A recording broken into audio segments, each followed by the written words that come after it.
مسلم شریف کی حدیث ہے، حضور نبی پاک علیہ الصلوۃ والسلام نے ارشاد فرمایا کہ جو شخص 4 کاموں کو ایک دن میں جمع کر لے گا، یعنی کہ ایک دن میں ان 4 کاموں کو کر لے گا، تو اللہ تبارک و تعالی ان کی برکت سے اسے جنت میں داخلہ نصیب فرمائے گا۔ سبحان اللہ۔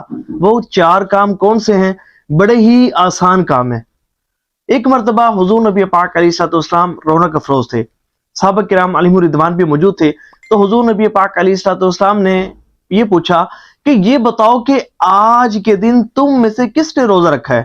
تو حضرت سیدنا صدیق اکبر رضی اللہ تعالی عنہ نے عرض کی، یا رسول اللہ صلی اللہ علیہ وآلہ وسلم، میں نے روزہ رکھا ہے۔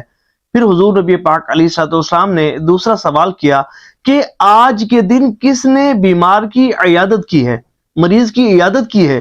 تو حضرت سیدنا صدیق اکبر رضی اللہ تعالی عنہ نے دوبارہ عرض کی، یا رسول اللہ صلی اللہ علیہ وآلہ وسلم، میں نے مریض کی عیادت کی ہے۔ پھر حضور نبی پاک علیہ الصلوۃ والسلام نے تیسرا سوال کیا، پوچھا، اے میرے صحابہ یہ بتاؤ کہ آج کون جنازے کے ساتھ گیا ہے؟ تو حضرت سیدنا صدیق اکبر رضی اللہ تعالی عنہ نے عرض کی، یا رسول اللہ صلی اللہ علیہ وآلہ وسلم، میں نے آج جنازے میں شرکت کی ہے۔ تو پھر یہ سن کر حضور نبی پاک علیہ الصلوۃ والسلام نے چوتھا سوال کیا اور پوچھا، یہ بتاؤ کہ آج کس نے مسکین کو کھانا کھلایا ہے؟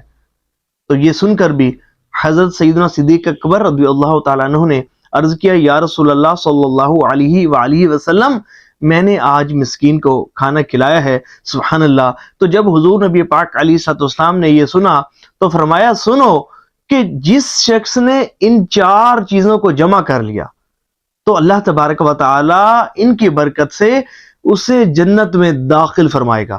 سبحان اللہ۔ 4 کام، بڑے ہی آسان کام۔ کیا؟ اگر ایک دن میں روزہ رکھ لیا، مریض کی عیادت کی، بیمار کی عیادت کی، جنازے میں شرکت کی اور مسکین کو کھانا کھلایا، فرمایا کہ جو شخص ان 4 کاموں کو ایک دن میں جمع کر لے گا تو اللہ تبارک و تعالی اس کی برکت سے اسے جنت میں داخل فرمائے گا۔ سبحان اللہ۔ ثواب کی نیت سے شیئر بھی کیجیے گا۔